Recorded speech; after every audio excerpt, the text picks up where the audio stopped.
Okay, are we going live? Are we live? Are we live? We're going 3, 2, 1 live here. Let's see what happens. Okay, I think we are live on both here.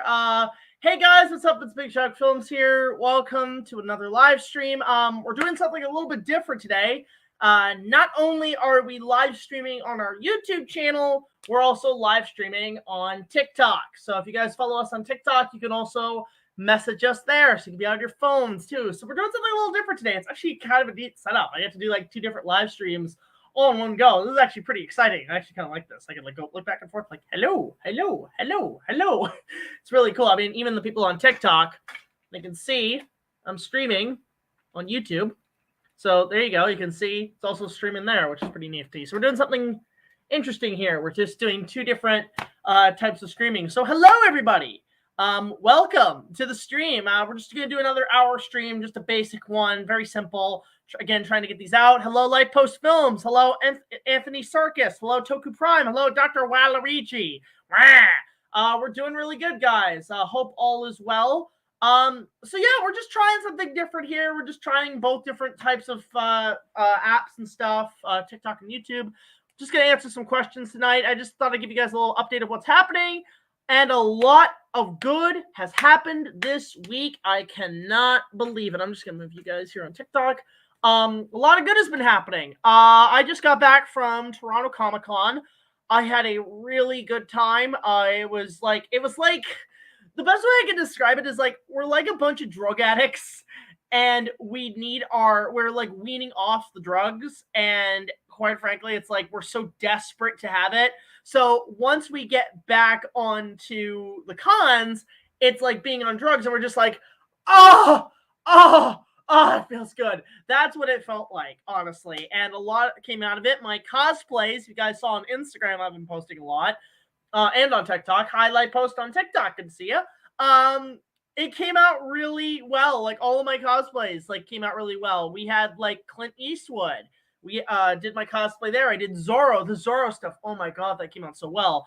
I was gonna do Batman on the 3rd day, but by Sunday I was so exhausted and I was so tired. I couldn't wear it anymore. For those on TikTok, the bat suit right there, as you can see. I don't know if I can get that in frame for this particular TikTok. But anyway, so yeah, it was just one of those things where I kind of basically just was so tired. And then Amethyst Cosplay, a friend of mine who I did cosplay with a few times for photos, she texted me in the morning saying, I'm not going to do Catwoman. I'm like, thank you. I'm not going to do Batman. So that was a bummer. But like, hey, I got 2 out of 3 cosplays done, which was a plus. Matt, my friends from the Sailor Moon cast, the panel is on the YouTube, on YouTube. You can find the panel if you look up Toronto Comic Con 2022 Sailor Moon panel.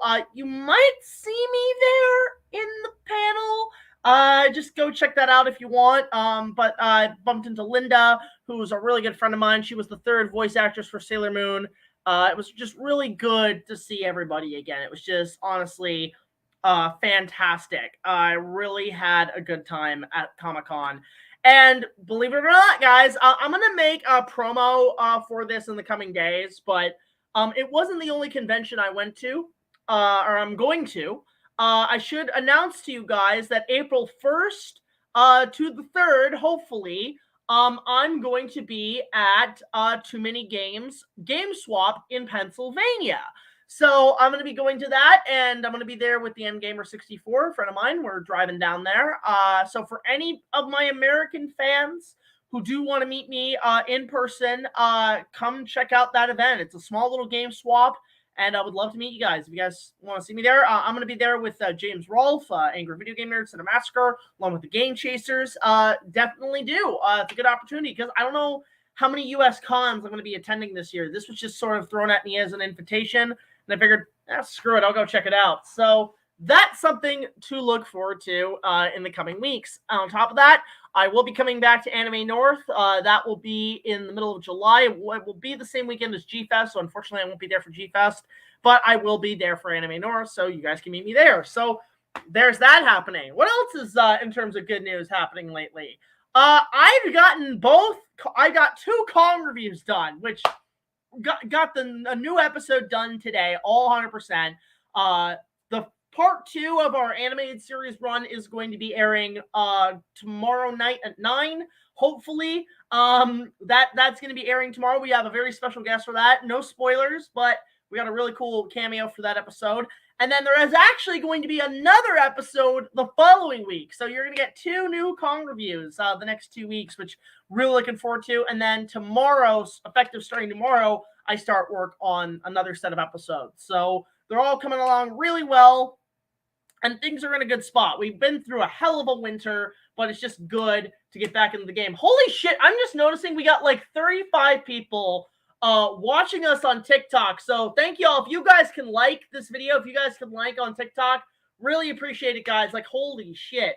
For those who actually have been watching us on TikTok, seeing us with stuff at Comic-Con, thank you guys so much. But I will be at Too Many Games in Pennsylvania, and I'm going to be at Anime North in July. So, guys, just hit that like button, follow us, all that shit, get us up there. Really appreciate it, guys. But it's just been really good. So we're just here to answer a couple of questions. We're also streaming on YouTube. This is actually just, I love the setup. If I had a third phone right now, I'd be like, I'd be like showing like the setup here because I've got 2 cameras. This is I think I might do this now. This is actually kind of fun. Now, if only I could get connected to Twitch. I think Twitch would be a fun one to do. Everybody's on Twitch. So with that said, let's answer a couple of questions either on TikTok or YouTube, and I will answer. We always appreciate super chats if you guys are interested. And yeah, let's freaking go. I'm just gonna move you guys a tad little bit. There you go. You guys can maybe see the other camera. Ooh, actually, I don't know. Can you guys hear me a little better if you can see the bat suit fully there? Let me know, because then maybe I can just scoot over. And then, ooh, maybe. There we go. Yeah, so you guys can kind of see the bat suit slightly in frame. I'm just gonna come up there. Okay, that actually looks a little better. Okay, so we got 2 different setups here. So let's start with some YouTube questions. I'll just answer this one from King3456 on TikTok. Do I play Fortnite? No, I don't. I don't play Fortnite. I do not care for Fortnite. I like basketball, if Space Jam counts. Bigger, taller man. Let's see questions here. Are you looking forward to my movie of Kong movie that's coming out soon? I do want to see that coming up. However, by the way, guys, couple of days, premiering on YouTube. I'll have a link for it later on. I'm going to be a part of this massive Kong documentary. Part 1 is going to be airing in a couple of days by really talented set of filmmakers. I'll promote that in the coming days. You guys can go check it out. It's going to be streaming there. Definitely check that out. So that'll be on YouTube. I'll be part of a huge King Kong documentary. A really good one. A lot of people who worked on the movies. Linda Miller, who was Lieutenant Watson in King Kong Escape. She's part of the documentary. Jack O'Halloran, who was Perko in Kong 76. He's going to be in the documentary. And so is one of the family members of Marion C. Cooper. So a lot of people are going to be a part of this. I've been a part of this. It's going to be happening in the next couple of days. What was the worst con panel you've been to? I can't really, this is a question from Jack Slater. I can't really answer that because I've never had a real bad panel experience. From what I've gathered, never really anything embarrassing or bad. They've all been good. I think we just have to be picky with that. I don't really have a story for that. Although I will admit, without saying or like showing any, like calling anybody out, I remember going to G-Fest and I had what was one of the best times at a con I had. I met like 50 fans. It was crazy going to that. But I met my first stalker at one of those and I was just like, oh my God, like I wasn't expecting that. But it was kind of uncomfortable, but again, it was just kind of interesting that like, oh my God, I had my first stalker. That was crazy at the time. Nobody123 asks, what is my favorite version of King Kong? My favorite version is the 76 remake. Why do you think I'm such an obsessive fan? I mean, if you just look at just one of these magazines I pull out, Enterprise magazine, this is when the movie came out. I'm such an obsessive fan that this is the best one, although I am tied with the original as my favorite film. How do you think that there's a possibility of an H.P. Lovecraft movie universe? Perhaps, not 100% sure on that. BigJackFilms, I have a question. What would you do if you had a toy line based on your Kong movie? Oh, I love that question. If I had a toy line, actually, you know what? Hang on a sec. Funny you mentioned that, because one of the things I love to get from fans, I've gotten this from a few fans actually, I have gotten custom-made merchandise of, like, myself, and one of the things I always thought about having is sort of a, I would do, like, sort of a Kenner action figure toy line, with my, either my show or Kong in general. But in terms of that question, I'll bring this up. So a fan sent me this, and I love this shit. This shit's amazing. But, you know, in Hercules, when he's like, but father, I fought in every single monster in the world. I've challenged and created feats unlike no other. I'm an action figure. I'm a freaking action figure. Like, I'm not kidding. So a fan sent me this. This is a BigJackFilms. That is me as an action figure. If you guys see that, like, I'm an action figure. And it's the shittiest action. I don't care about the sculpt, but, like, the packaging, the amount of effort put in, like, even the back cart with, like, Kenner and the extra figures you can get. Like, you can see here on the back. Like, I'm a freaking action figure. This is crazy. And this is one of the best gifts I've received from a fan. It comes with a stand. It comes with accessories. I don't want to open this. It's like, you gotta keep it collectible. But, man, I want the rest of the action figure line. Like, this is crazy. Like, this is awesome. So I'm not only an action figure, which is insane, by the way. I'm also a pop vinyl. I'm not a big pop vinyl guy, but I love this. So that is me as a pop vinyl. As you guys can see, like, custom. I feel like yogurt and Spaceballs. Merchandising, where the real money from the movie is made. BigJackFilms, the action figure. BigJackFilms, the pop vinyl. BigJackFilms, the buttons. BigJackFilms, the breakfast cereal. BigJackFilms, the flamethrower. The kids love this one. Like, I feel like yogurt in a way in Spaceballs, which is hilarious. And already things are falling. But I've gotten a lot of cool stuff from fans, which is really neat. I love the fact that I'm a freaking action figure and I'm a freaking pop vinyl. Like, this is crazy stuff right here.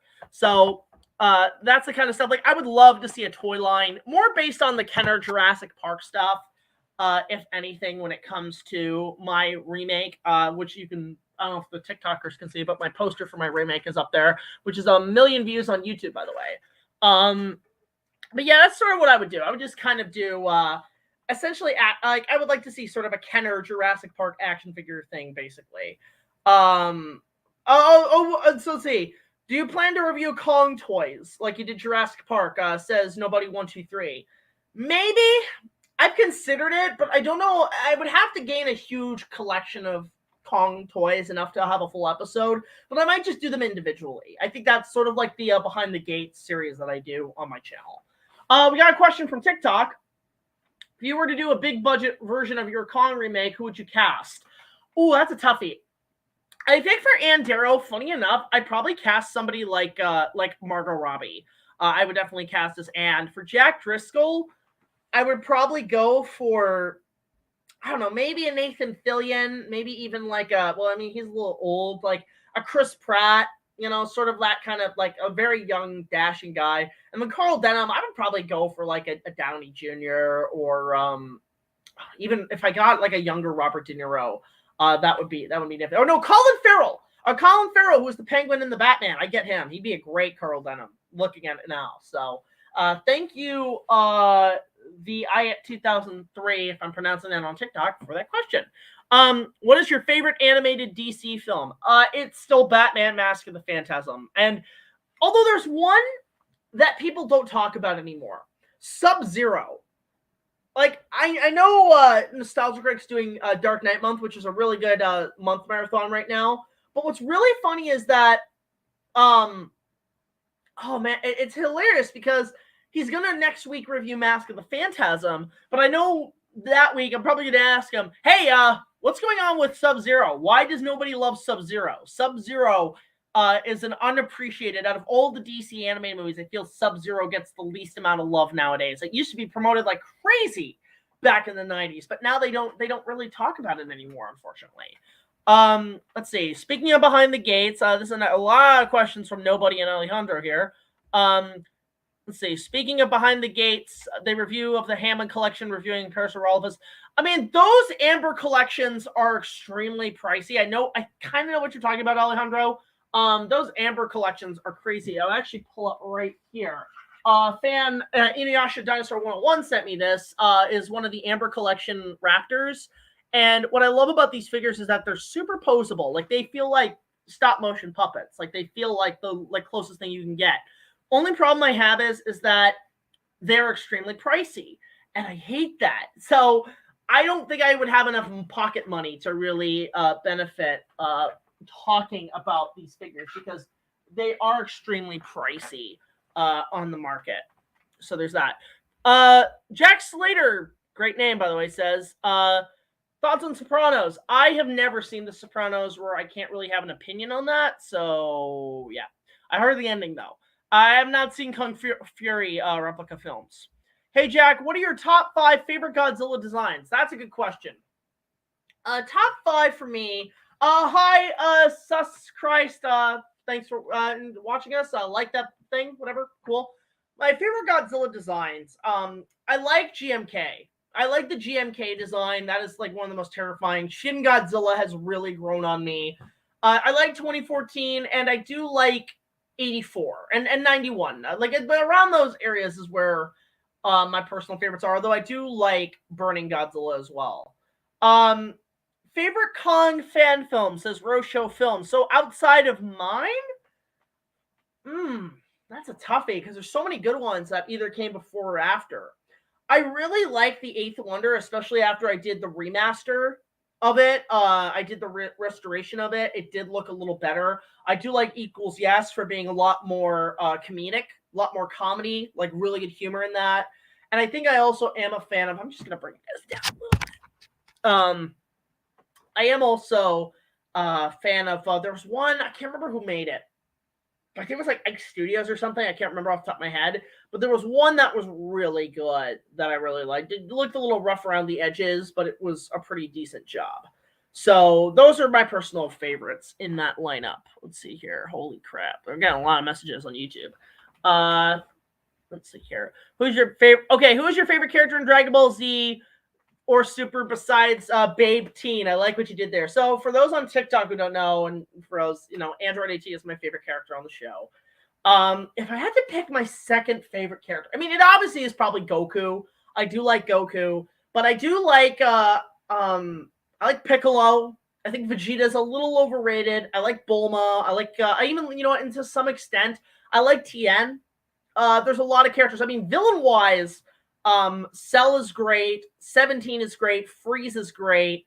There's just so many characters to pick from. That's what I like about Dragon Ball, is that there's so many characters you can pick from, and every other person on this planet would have their favorite character. It's like Lord of the Rings, if you don't like this character, you can follow this character. And like, it just gives you a variety of different multiple choices of paths to take. It's sort of like that Return of the King game, where you have like Path of the King, Path of the Wizard, Path of the Hobbits. You can pick which adventure you go on. So with Dragon Ball, it's the same way. Pick your character, go on their quest. And I think it just adds so much of a variety of what you can do with these type of characters, which is a lot of fun, by the way. Just parched, man. And my mouth is a little bit burnt a little bit today, because I had some really hot chicken noodle soup for dinner. So I'm a little bit mouth's a little sassy today. Yeah, Cell was perfect. Majin Buu, yep. Everybody likes that. What classic book do you think could be turned into a movie, like 20,000 Leagues Under the Sea or Wizard of Oz? Well, that's the thing. They've all been adapted. I feel like if I had to choose, you know what? I got the book. Arthur Conan Doyle's The Lost World. We've had a Michael Crichton adaptation, but that was more Spielberg literally tossing the book out and doing Conan Doyle. I want a really good adaptation of The Lost World by Conan Doyle. And like I've said in my review, or in my Let's Talk, about what I would do with it. But I do feel like somebody like a Ridley Scott, like a visual 80s Ridley Scott, would do such wonders with The Lost World, is what I want to see in a adaptation. Question from Nicholas Ben Video on TikTok. Favorite Marvel movie? Ooh, there's so many now. And I'm not even I don't watch many Marvel stuff. I mean, No Way Home was really damn good. But I think if I am a fan of any of them, I do really prefer the first Spider-Man with Tobey Maguire. That's still like classic. But I mean, even Spider-Man 2 I do like. But if I mean, Endgame's great, but it's really only the third act that I like because that big battle is amazing. And I do like the Avengers, but like the first Avengers movie. But I'm very picky with Marvel. I'm not as big as most. So, in that case, which video game villain would you rather fight? That's a good question. Favorite video game I'd rather fight. I mean, I could probably take on. I mean, if we're talking just video game icon villains specifically, probably I could probably want to battle Bowser or the King Croc from Donkey Kong Country because Donkey Kong Country is one of my favorite games. Is what I would probably do. Let's say Bo Shix recently reviewed Cruella on Patreon. I am not going to touch Cruella ever again because that is the worst mainstream movie I've seen ever. What is my favorite Troma movie? Says Jack Slater twice. Probably Toxic Avenger. Although it's funny, I don't know if I've ever posted this, but there is a photo of me on I think my Facebook or something. I did meet Lloyd Kaufman, and he actually is a really cool guy. I really like Lloyd and his content and his work, especially. In fact, I own one of his books, and it's one of my favorite books on filmmaking called Make Your Own Damn Movie, and it's very informative. If you guys want a good filmmaking course in a book, go read that book. Make Your Own Damn Movie. It's fantastic. Let's see here. Wow, we're getting a lot of people. And favorite MCU movie outside of the MCU? Again, probably Spider-Man. I was very much a Spider-Man fan. Although I kind of like Howard the Duck. I know it's a dumb movie, but I do like Howard the Duck in some sense. Basically, I do like Howard the Duck. It's bad, but it's a good kind of bad. In fact, make that canon, Marvel. Make the Howard the Duck movie canon because it is Marvel and it is Lucasfilm. The only thing you have to cut corners with is Universal. Make Howard the Duck 1980 something canon. I don't know. Tom Holland movies are I mean, they're okay. I mean, they're your Spider-Man, but I was a Tobey Maguire guy. I recently bought Spectacular Spider-Man on DVD. Thoughts on the show? I never watched Spectacular Spider-Man. I don't think I'll ever have time for it, Tyler. Although I am a big fan of the 90s cartoon. That's why I probably really did resonate with the Raimi trilogy because it was pretty much like an adaptation of the 90s cartoon that I grew up with as a kid. So I'm more of the 90s. Like that theme song, Spider-Man. I can't do it, but you know what I mean. Let's see here. Let's see. If you like a movie, read the comics. They are awesome. I mean, I've read a lot of comics. I have a lot of comics. I've been collecting a few. I have a lot of the original Batman comics. Those are the ones I like to read the most. The OG, like first appearances. Those are my favorite comics to read. Like I am trying to get the 80s essentials. So like I have Dark Knight Returns. I need to get Killing Joke. As far as I know, I need to read Killing Joke, Year One, Death in the Family, and Nightfall. Those to me are Long Halloween. Those are the essential Batman comics to me. So there's that. Hi, JT is reborn. Good to see you. Good to see you on here. We're actually doing 2 live streams. We're doing one on TikTok and one on here. So that is pretty nifty. What are your thoughts on Jurassic World Camp Cretaceous? Says Soniczilla. So I am going to start watching it. To prep for the Legacy reviews, hopefully in the summer before Dominion comes out. But I just have not had time. I'm still also trying to get an Inuyasha vlog. I'm trying to get those back up still. But I will probably be discussing it soon. What is your favorite horror movie? Mine is Christine. Okay, favorite horror movie is like top 3, because the thing is with the horror movie, it has to legitimately scare me and leave a lasting nightmarish impact where I get terrified every time I watch it. So, top 3, it's Poltergeist, The Descent, and Jaws. Those are like the top 3 favorite horror movies because those movies, they scare the shit out of me. So those are the ones are the best horror films of all time. Favorite movies besides King Kong? Well, if you want to know, Jack Slater, check out my top 30 favorite films. I put them out last month. It's a 3-part retrospective of like my top 30. that is where you'll find my favorite films. Go check that out. It keeps the lights on in the house, basically. Freddy or Jason, says Dr. Waluigi. I'm more of a Freddy guy. Freddy just seems like it's like picking which college roommate you want to be with. You want to be with essentially like a guy who's just gonna cause nightmares and kill you, but can crack a joke, or you're gonna stay with the quiet guy who does nothing but kill you with a machete. And personally, I'm gonna stick with the guy who has something to say. So there's that. I'm excited for the Return of the Jungle review tomorrow. Something I hope you mentioned in the video is the relationship between Hunter and Jason's family and how much wasted potential it is. I mean, it is another simplified review, Tyler. In fact, when I watched it, I don't remember that part. It was very tough for me to kind of discuss that in a way where I was like, oh shit, that's what's happening. So, but the next review I'm actually really happy with. The next review after this one, like I am happy with this one because of the guests we got on this one, but I am very excited for next week. So you're actually, guys, you're getting 3 Kong reviews in 3 weeks. Like that, how often does that happen? So again, for those who are joining us on TikTok, please like the video. Really appreciate it. Get us up there. We're just on my live stream on YouTube talking about stuff, just talking about movies, and I like a good movie talk. Peter J. Tomasi's Batman and Robin run was also great. It's Bruce and Damian. I've heard that's good, GT, but I'm talking about like the essentials, like anything new, like current. I'm trying to like give some time to age before I really read it.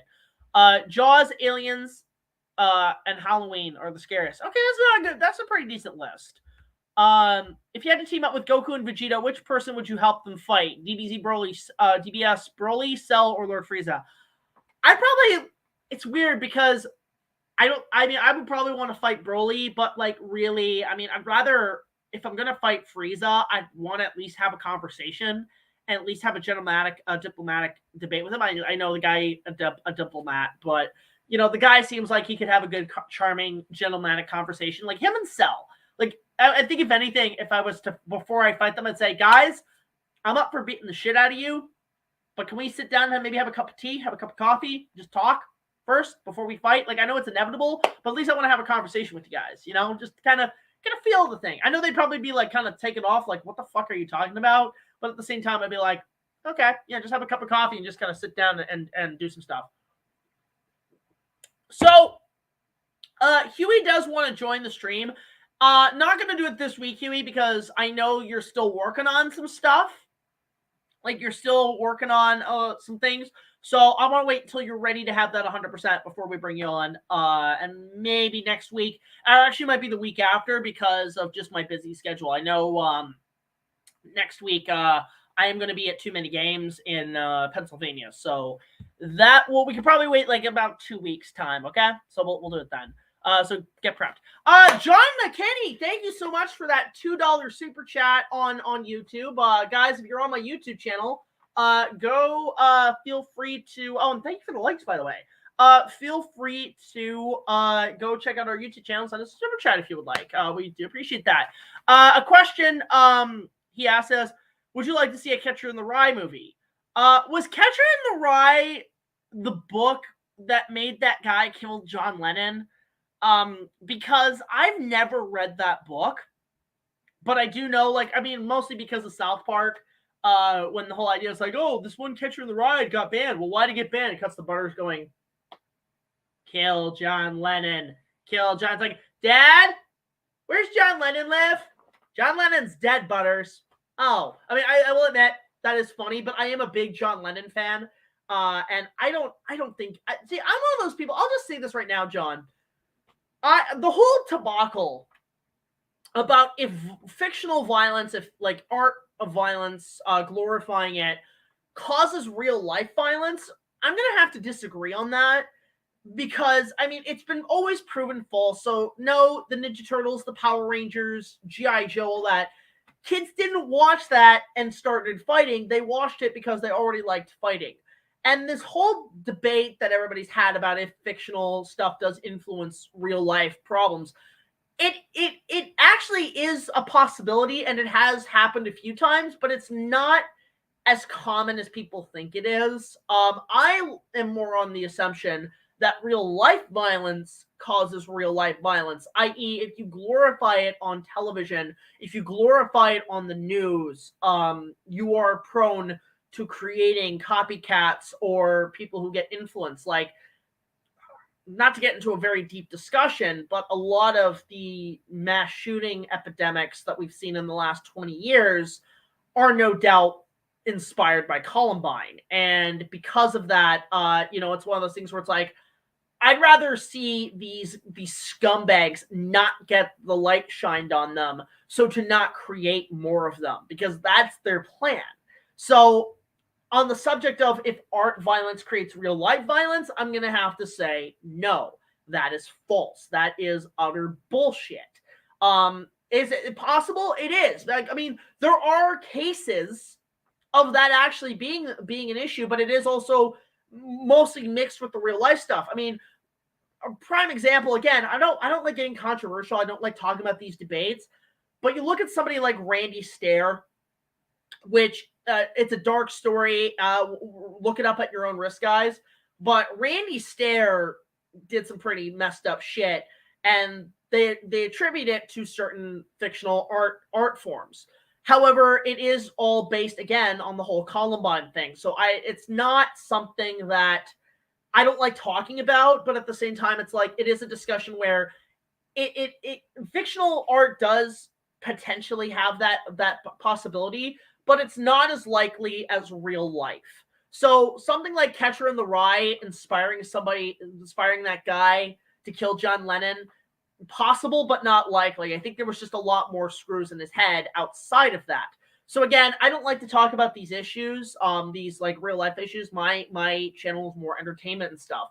But there's sort of my opinion on the matter. If, like, in terms of the question that John did raise about, should there be a Catcher in the Rye movie, I say not my place to say, because I've never read the book and I don't know if I ever will. It doesn't seem like my thing.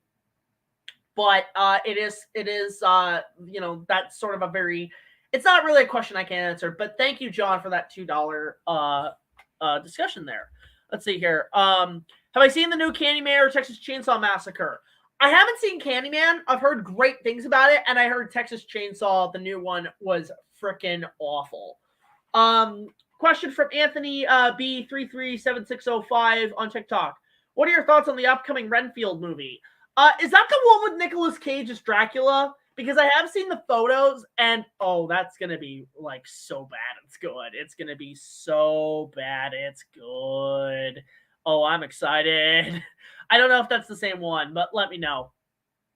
Racist the God says, Dr. Waluigi, I thought, okay, yeah, so there's that. You think Ants is the worst DreamWorks film? You know what? I kind of am very 50-50 on Ants. Ants came out the same time as A Bug's Life, right? I'm more of a Bug's Life fan than I am Ants, but I do feel like, looking back, like, I'm very conflicted on Ants. The animation is awful. The use of big celebrities, I think, was a very bad call. I mean, I'll accept Christopher Walken. I'll accept Sylvester Stallone. But I hate Woody Allen. I'm not a big Woody Allen guy at all. So to see him attached to a hero role is very unsettling. But I do like Ants outside of Woody Allen. I do like Ants. So I think it's a very more adult film. I think it is very much a good wake-up call for kids. It's a good kids movie to kind of get really deep with shit. But I do like both films. But I think I'm going to lean to A Bug's Life more because it does have a better message, a bit more positive, and it's also funny.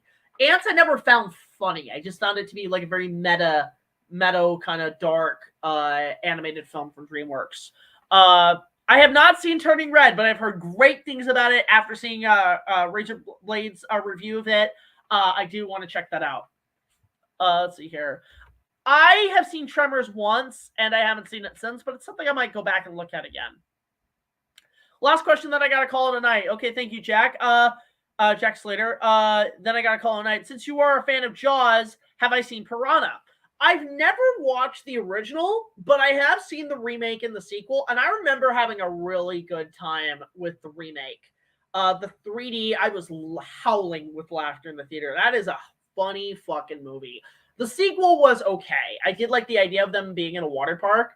but at the same time, it's like, I feel so bad for Christopher Lloyd in those movies because you could tell he's just doing it for the check. And like when they knock on his door in the first movie, he's like, "Oh, don't mind me, I'm just making my flux capacitor. Oh, you mommy!" Like you feel that way. And yes, I know Christopher Lloyd has been cast in a Star Wars project, and I'm like, I want to see what he does with that. I never fathomed Christopher Lloyd in Star Wars. Doc Brown, like, is he gonna come out? Is the DeLorean turning to the X-wing fighter or something? What's going on? If that happens, if there's a DeLorean cameo in this Star Wars thing with Christopher Lloyd, I'm gonna be laughing. Just Back to the Future jokes. Go.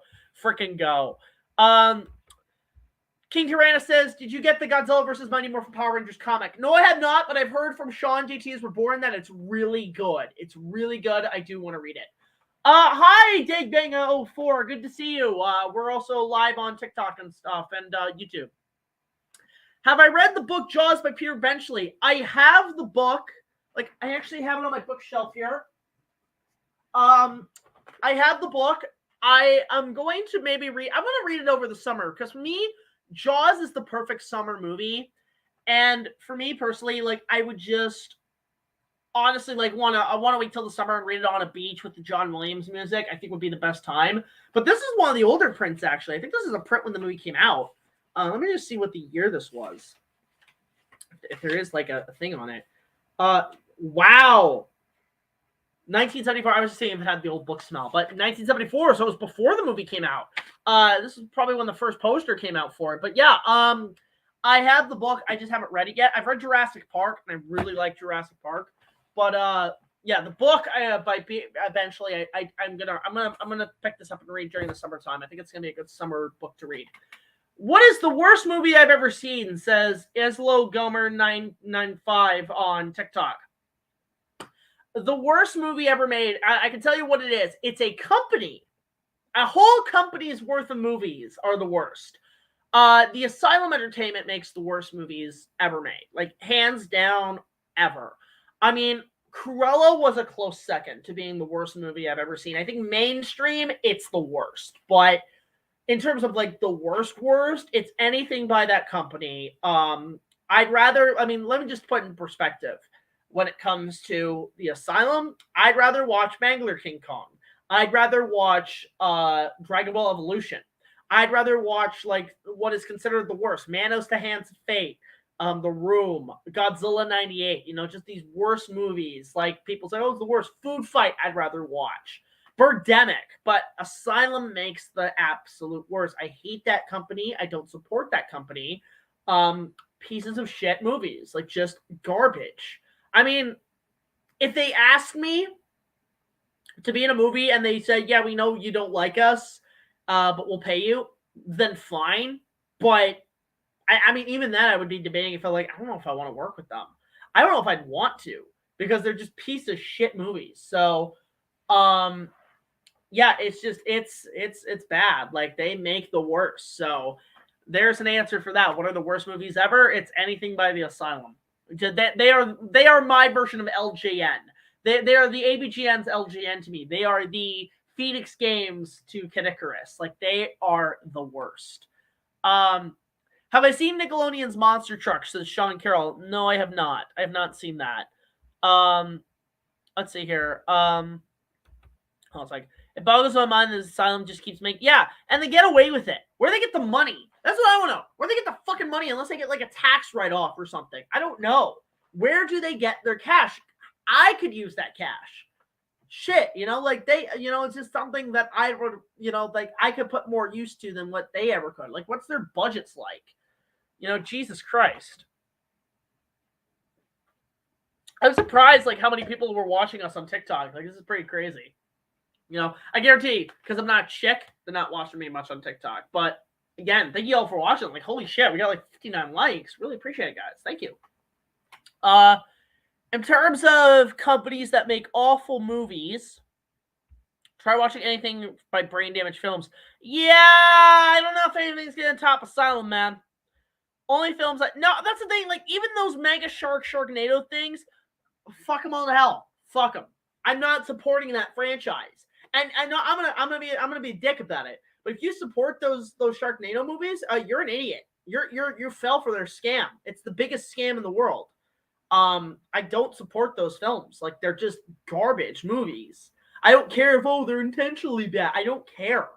You know, Birdemic was intentionally bad. The Room was intentionally bad. These were done on purpose to make a quick buck off grandma who can't tell the difference between There Were the Worlds and the Spielberg film. It's just, it's a scam. You know, it's pretty much it's equivalent of like those jewelry ads they put on for old people that get their insurance. It's like, no. Let's see here. Say, Jack, have you heard of the new Godzilla vs. Okay, so this is probably the biggest question I get as of late, is the recently announced production of the new MonsterVerse movie, or what they're calling Godzilla vs. Kong 2, as everybody wants to call it on the internet.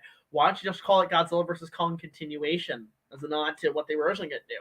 So, a lot of people have been asking me my opinion. I really don't have an opinion. And if I do have an opinion, it's this. If this is a round 2 continuation of GVK, I don't see the point. I don't see the purpose. I don't see the point. If you're making Destroy All Monsters, then I'd be more inclined to be like, oh, this is going to be awesome. But they're selling this as a direct sequel to Godzilla vs. Kong, meaning they're going to fight again. And I'm like, I don't see the point. We've seen them fight. It was great for one movie. It was great to that 60-year rematch. It was fantastic. I don't need another one. It just feels like they're kind of cashing in. But if they're doing a Destroy All Monsters, or they're doing a, the Monarch series as they're apparently doing, then maybe I'll be more inclined to watch it. But, like, I want to see. I want to see what they're doing. I don't know who's attached. Like, I just find it odd that they're doing this, and without any prior knowledge of it happening. Like, no scripts announced, no green light was announced, no cast, no director. We don't know anything about this project. And it just came out of nowhere. So I don't know. I don't even remember this being announced. I don't remember them saying breaking news, Godzilla vs. Like, when the movie came out, it's like, oh, Godzilla vs. Kong, they're making a sequel. I'm like, yeah, we got no insight. This was just kind of left field, like, just out of nowhere. And I'm like, I even could even fathom if it was real or not. I was hearing very conflicting things. I was like, this can't be real. They're not doing that. This is just another hype thing. But apparently they are. And I'm like, wait, so we're actually doing this? It's like, yeah, what's the point? I mean, quite frankly, what's the point if me and James aren't making a cameo? I think we're both owed a cameo since we missed out on the last time. I'm just gonna say that right now. If anything's gonna convince me to look forward to a potential sequel, me and James, we need our cameo, man. We need our cameo in the movie. So to Warner Brothers, you owe us, basically. So there's that. Let's see. Eric Bauer says, any favorite underrated horror flicks? It's kind of conflicting, because the one that I think kind of nobody talks about anymore, if that counts as underrated, is the Blair Witch Project. That is a legitimately good horror movie, but at the same time, it's like, I haven't seen it in years. So see here, Red Wolf, been a huge fan for years. Thank you so much, Red Wolf. Just hit that like and follow us and watch our stuff. Let's see here. It explains his appearance. Yeah. So it's just one of those things where I don't see the purpose of a sequel to GVK. I don't, unless it's Destroy All Monsters. It's this big Avengers event, unless they bring in Anguirus and other monsters. It's like, I don't see the purpose. And I just find it odd that they're making this without any prior knowledge or any, like, oh, production's getting closer. Because most of the time you would know ahead of time that they're making this. Let's see. What's this one? One I got being Komodo. It's on YouTube as well. Really? It's free? Okay. That might be an interesting one. You mentioned in the Godzilla vs. Kong review that you were offered a cameo in the movie. Could you explain more about it? So, this is an interesting question that I get a lot since I made that in my review. That I was offered a slight cameo.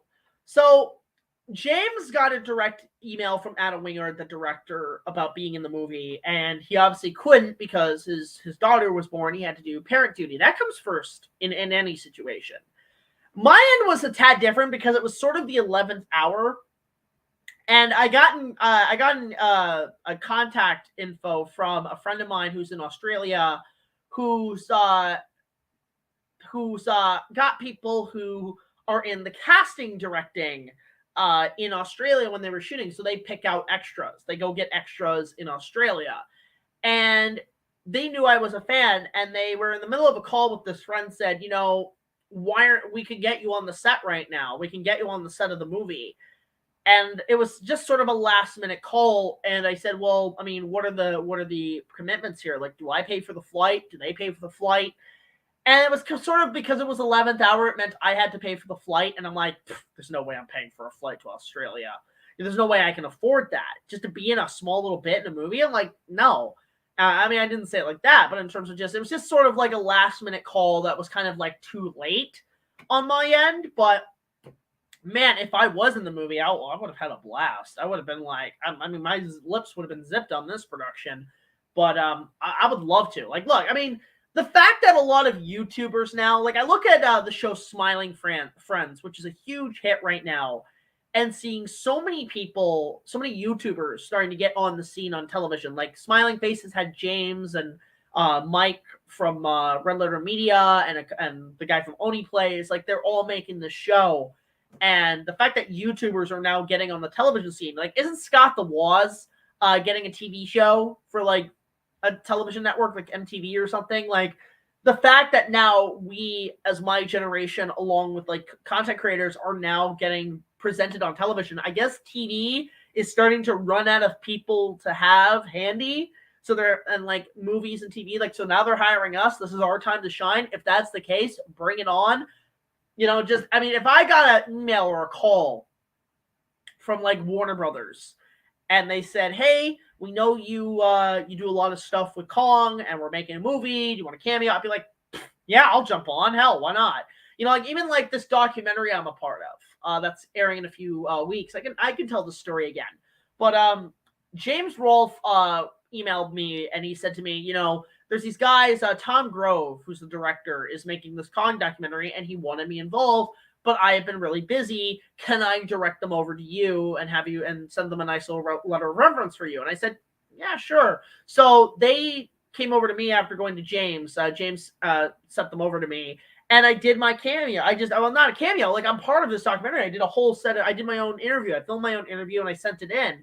And it's going to be in this retrospective, which I'm really looking forward to, by the way. And that's just how it is. That's just how it happens. And lately I've been kind of, I guess in a way, enjoying doing little cameos for other content creators. Because one thing as a content creator that I've enjoyed personally is helping the small timers, helping the little guys, that especially the little guys that have a lot of great talent and have a lot of niches and are really good at what they do, and they have dedication to it, and they're not getting the recognition they deserve. If I can actually be a cameo for them to get them that recognition, then that's something I really enjoy doing for myself. It's something I really enjoy helping the little guys out. I mean, even Replica Films, who does reviewers, which I discovered on a whim when they talked about my stuff, I was laughing my ass off. And I interviewed them, and they seem like kind of like these really harsh comedians. But like, I mean, because I can take a joke and everything, like I did an interview with them and they're actually relatively nice people. So I do try to help the little people out. I do try to help them out and getting them their followings and their time to shine. Because, you know, we deal with like so many content creators on a daily basis that we don't really have time for finding new talents and new people who want to jump on. Like I even have local friends, cosplayers and so on, who always ask me, well, how do I get on YouTube? Like, how do I make money on YouTube? And I tell them it, like, as Anthony Hopkins says in The Mask of Zorro, it'll take dedication, it'll take time. And, you know, if you want to learn about this stuff, I can teach you how. I can learn, you know, I'm like at that point, I'm like Kylo Ren. I'm like, you need a teacher. I can show you the ways of the YouTube. Now, it's a question that a lot of people ask me and say, you know, how do I get on? And I'm like, the only thing I can do is just give advice and just give my take on things and just do with it what you will. It's a very like a lot of this, you know, so that's me with when it comes to cameos, when it comes to being in movies, when it comes to being in TV shows, when it comes to being on YouTube and doing cameos and stuff and getting big up there. I do try to help the little guys out, because if the big guys, especially if they pay me, I'm like, yeah, cool. Or even like just to get the recognition a little bit on there, great, fantastic. Like I can get paid two ways, through cash or exposure. I'm okay with that, because it allows more people to come to my channel, watch my content, and then get ad revenue. But when it comes to that's sort of how it is. So in a way, I am sort of just in that regard. Like, it's very down to earth stuff. I do try to help the little guys out. Like, I see all these people tell me, "Hey, your Kong film inspired me to make my own remake. Thank you so much, and I'll shoot it to you when it's done." And I always like looking at that content. I like seeing that my work has inspired them, and that's when I feel, to me, that is the accomplishment of you've made it. You've made it when people come to you, you were inspired by other content creators, but when younger creators say I inspired them to do what they do, it's like that's the greatest check. That's the greatest reward for me. So there's just a lot of that stuff in there. Oh, and guys, by the way, say hi to my dad. That is my father, Walter Buchanan, the coolest guy in the world. Go say hi to him. Really cool dude. Love your Kong fan film movie. Thank you so much, George. By the way, yeah, it got to 1 million views too, which I really like. If you guys on TikTok haven't seen it, go check out my remake of Kong. It was a really fun experience, and that was sort of like the trial and error for me to see, could I tackle something that big. And even going back to Comic-Con, like, one of the reasons I'm going to cons right now is for business ventures, is going for seeking new talent, seeking new artists, seeking new people who can work with me, because since the pandemic, a lot of people I normally would work with either had to be let go or just took off and just quit. They just threw in the towel. Because of COVID. Now it's about, okay, well, obviously those people need to be either replaced or we need to find understudies for them. And that's one of the reasons I go to Comic-Cons now, is just for business ventures, to find new talents and new people who may want to be interested in acting and stuff. And plus, if they have to cosplay, it's like, hey, that's double. That's good production value. That saves us a couple of dollars in buying the costume. If they can act in it too, oh my God. So in a way, yeah, it's just something that there's a lot of trial and error when it comes to filmmaking. Wow, we're having really deep discussions here. Let's see here. You should watch Scott Pilgrim versus the World. I love that movie. That's a great movie, Scott Pilgrim. Is it dead meat in the new Scream movie? I don't know. I don't watch Scream, unfortunately. So let's see how many other people are on here. I'm still yet to review your Kong remake. I want a review of that. Like, I want like a podcast review of you guys sitting there for a good 5-6 hours ripping into my movie. I don't care. That's the thing. That is one thing I'll give a lot of advice to content creators, is that if people are making fun of you, if people are like roasting your stuff or criticizing your work, just go with it. Don't take it too personally. Especially if, like, I mean, obviously you're looking at it from an outside opinion, but if you can, like, look, half the time when people roast my content, when people like make YouTube poops or they review, or like, I remember these guys,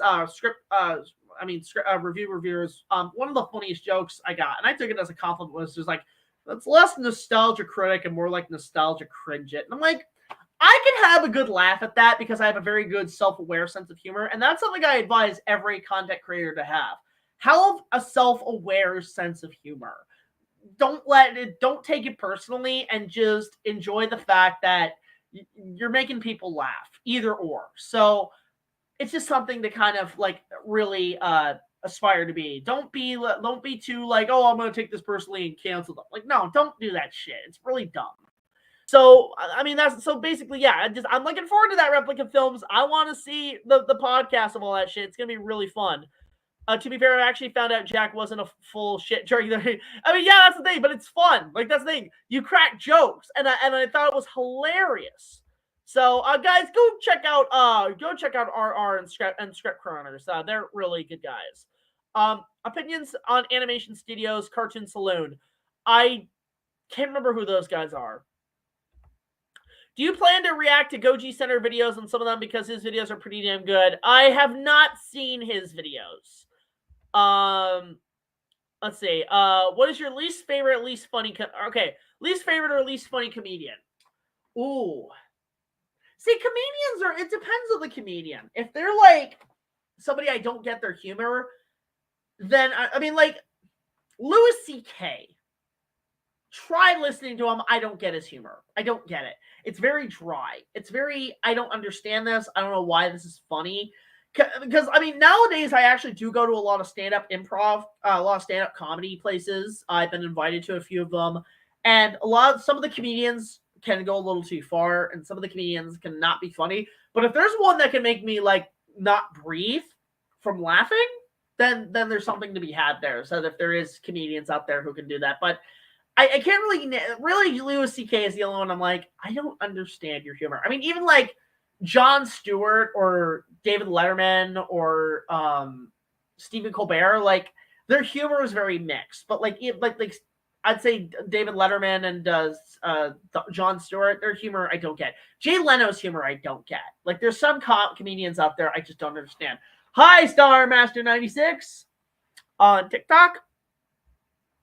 Have I seen Pixar's Turning Red on Disney Plus? No, because I don't have Disney Plus, but I've heard good things about it. Yes, I know it's set in my hometown. Just want to tell you, a month back, I bought the 76 movie by Shout Factory Blu-ray slipcover for $90. Wow, good find, man. That thing goes for a hefty price now. In fact, I checked on Amazon. Apparently, like Orca goes for huge, ridiculous prices on Amazon. So it's like that's insane how much they're going for. Let's see here. What other questions? My favorite Kong movie was 2005. Yeah, I mean, I thought about doing a video about saying what's good about it, because I feel like my review, looking back on my original review, it was very harsh. Because I do like the movie, but like I feel it was harsh. What are the people behind the Secret of Kells and Sean Bean plays the ladder? Oh, does he die in that? Again, I haven't seen Secret of Kells, but does he die in that? I'm gonna guess he dies in that. All right, so, hey Jack, can you agree? Stop shipping Blue in the Ender after. See, it's weird. The thing is with the whole shipping like Blue and Owen together in Jurassic Park, in Jurassic World, it's just cute. I don't take it as seriously, but it's just cute because, and I think the reason people ship them is because their chemistry is more believable and more well acted than his relationship with Bryce Dallas Howard. And that's just more in the script. And I don't think it was meant to come off that way, but I think for audiences that are more open-minded, it does come off that way. But in a way, yeah, it's like, I don't know. It's a weird topic I'm not getting into. Let's see. So let's answer 3 more questions, and I'm going to call it a night. Again, a very short live stream. I just want to let you guys know there's some good news happening. So we'll answer 3 more questions. We're pulling a genie. 3 more wishes, either on TikTok and here on YouTube. So let's see what happens. In fact, maybe TikTok, because there's less common viewers on there.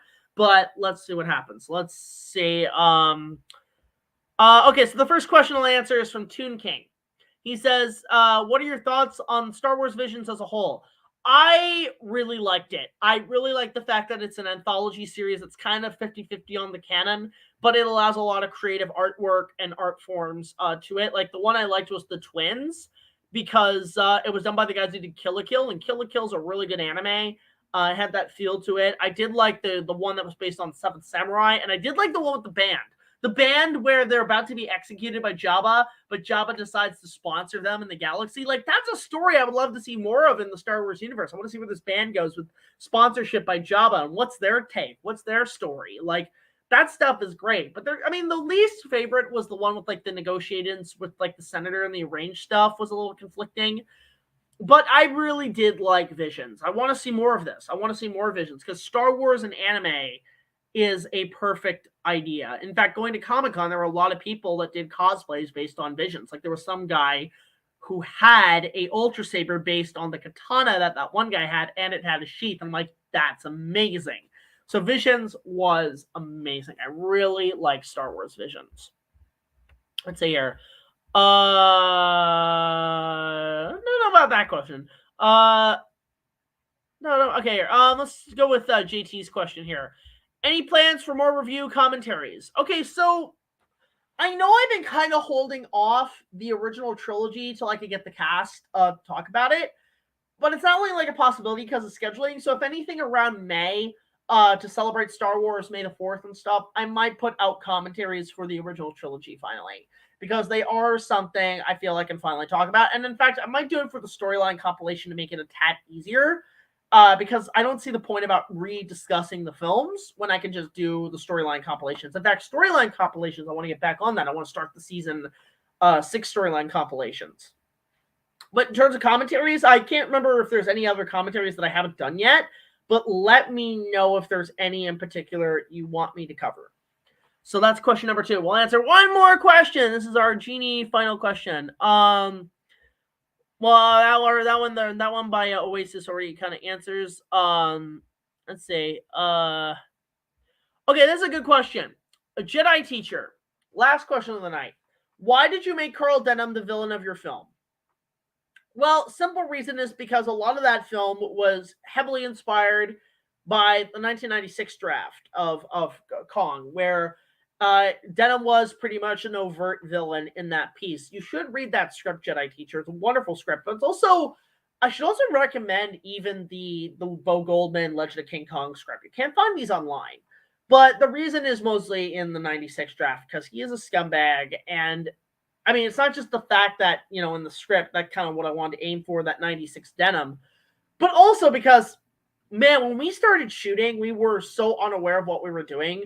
But when Jake got into that character, he nailed it. He got it so well, and he just loved playing that villain. And then we just kept it, and he just did it. So I just looked at Jake. I said, "Here's the script for the day. Rehearse and do what you do best, man." Like those are the kind of actors I like to work with who kind of already know what their character is, already can get into that role, already can get into it, and just like do it right away in character. It's amazing. And that's why we chose that. It was more just to not only make it based on the 96 draft, which apparently the runners up for that were Robert De Niro or Gary Oldman. They were written specifically for those two actors. And we were going for that kind of style. Like when I first went up to Jake, I said, I want you to watch a couple of Robert De Niro movies where he's the bad guy and base it a lot on De Niro. And he gave me more of a mix of Robert De Niro meets Claude Rains in The Adventures of Robin Hood with a little tad bit of, there's one more. Shit. I mean, it was a lot of Claude Rains I saw from Robin Hood in his performance. But yeah, it's just one of those things where, you know, he did such a good job in that performance. So that's why we kind of made him a villain overall. But I will say too, speaking of Robin Hood, I want to give a huge shout out to a starting to become a very popular content creator, Hour of Poop. Just go with the name. Hour of Poop did hands down the greatest YouTube poop I have ever seen in my entire life. And it's a Robin Hood YouTube poop. And I watched that after Comic-Con. And it really did kind of get my spark back into making content. Because lately, the last few months, I've been very burnt out on content. And going to Comic-Con mixed with seeing that YouTube poop at the end of the day, excuse me, was fantastic. Like that, this was a game changer. I think it's called like, oh shit, I can't, like Friars Rubbing Wood. Just go with the title. But go check out that YouTube poop. It is one of the most inspirational pieces I've ever seen. This shit should be as an Oscar for best animated short film. It recontextualizes the original content and makes it so transformative to the point where it's a piece of art. It's a masterpiece, and I would highly recommend it because the masking on the animation, the dedication, the quality, I've never seen anything like it in a YouTube poop to this extent. And it's no wonder it took 1.5 years to make. And I was blown away. So huge shout out to Hour of Poop. Go check out his video. It's a masterpiece. Like it is next level shit. And it's going to just take YouTube poops to a whole nother level. In fact, I'm still waiting for more on my channel. But I really did enjoy that, and so a huge shout out to him. He made one of the greatest YouTube poops of all time, and I love the hell out of it. So there you go. So with that said, thank you guys so much for this live stream. Really appreciate it. Unfortunately, there is no fan mail today or this week. However, we did get word that our mailbox actually does have a few coming in. So depending on when we can get our fan mail coming in from our location where we get it, We're looking forward to that. We're debating if we want to do that as a live stream or even as just like a fan mail fanatics because we haven't done that in a while. But yeah, if you guys have any questions, gifts, or donations you want to send to us, you can so at this address, BigJackFilms, PO Box 326, Queensville, Ontario, L0G100. Please send us there. Please go support our Patreon. Just $1 more will get you access to all of our content as well as other special features. The new episode of the Kong Review is out right now on Patreon for Patreon sponsors. You can go there right now and check it out. And then I'll say this, that after the new episode airs tomorrow night at 9, we're going to put the new episode out on Patreon right away. So if you want to see it a week early, just $1 or more will get you access to all of our content as well as other special features. A big thank you to everybody who showed up on the stream. I just figured I'd throw this out there because, I haven't done one of these. I'm trying to get back into it.